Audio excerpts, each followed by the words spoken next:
பிரியமான கர்த்தருடைய பிள்ளைகளே, ஆண்டவரும் அருமை இரட்சகருமாகிய கிறிஸ்து இயேசுவின் நாமத்தினாலே உங்கள் யாவரையும் மாராநாதா ரிவைவல் சர்ச் கத்தார் சார்பாக வாழ்த்துகின்றேன். இன்றைய தினம் சற்று நேரம் சிந்திக்கும்படியாக தேவன் கொடுத்த வார்த்தை ஏசாயா தீர்க்கதரிசியின் புஸ்தகம் 41வது அதிகாரம் அதன் 10வது வசனம். நீ பயப்படாதே, நான் உன்னுடனே இருக்கிறேன். திகையாதே, நான் உன் தேவன். நான் உன்னை பலப்படுத்தி உனக்கு சகாயம் பண்ணுவேன். என் நீதியின் வலது கரத்தினால் உன்னை தாங்குவேன். தேவனுக்கு மகிமை உரித்தாற்றுக. ஆமேன். பழைய ஏற்பாடு பத்தியில் ஏசாயா தீர்க்கதரிசியின் புத்தகத்தில் சொல்லப்பட்டிருக்கின்ற இந்த வார்த்தைகள் இன்றைய தினம் நம்மோடு நிறைவேறுவதாக. தேவன் சொல்லுகின்றார், என் தாசனாகிய இஸ்ரவேலே, நான் தெரிந்து கொண்ட யாக்கோபே, என் சிநேகிதனான ஆபிரகாமின் சந்ததியே என்று. தேவன் நம்மை ஒவ்வொரு நாட்களிலும் கண்ணின் மணியைப் போல பாதுகாத்து நடப்பித்து வருகின்றார்.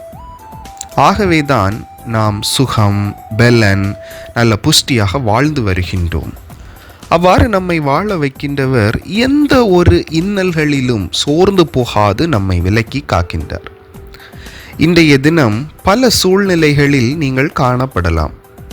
அதாவது பள்ளிக்கு செல்லுவது, கல்லூரிக்கு செல்லுவது, வேலை தளங்களுக்கு செல்லுவது, பிரயாணம் செய்வது என்று பல. இன்னும் அதிகமாக ஏதோ ஒரு அச்சுறுத்தும் காரியத்தினை நாம் சந்திக்கின்றோம். அது ஒருவேளை தனிப்பட்ட வாழ்க்கையிலோ குடும்ப ஜீவிதத்திலோ எதுவாகவோ இருக்கலாம். இந்த சூழ்நிலைகளுக்காகத்தான் தேவன் நம்மை தைரியப்படுத்தும் விதமாக ஒன்றை சொல்லுகின்றார். நீ பயப்படாதே, நான் உன்னுடனே இருக்கிறேன். திகையாதே, நான் உன் தேவன் என்று. தேவன் நம்மோடு தான் இருக்கின்றார் என்ற எண்ணம் நம்மில் நிலையாக இருக்கின்றதா என்பதை சிந்தித்து பார்ப்போம். ஆம் பிரியமானவர்களே, இன்று நம்முடைய செயல் திட்டங்கள் எதை நோக்கி செல்ல வேண்டும் என்று நாம் முன்பே கணித்து வைத்திருக்கும் செயல்பாடுகள் ஒவ்வொன்றிலுமாக ஒரு நிலையான சிந்தனையை சிந்திப்பதற்கு நாம் அழைக்கப்பட்டிருக்கின்றோம். தேவனுடைய வழிநடத்துதல் இன்றைய நாள் இந்த செயல்களில் இருக்கும்படியாக நாம் உறுதிப்படும்படியாக அவரையே நம்பியிருப்போம். தேவன் நம்முடைய ஒவ்வொரு காரியங்களிலும் இன்றைய தினமே அருள் புரிவாராக. நாம் சிறந்து விளங்கும்படி செய்வாராக.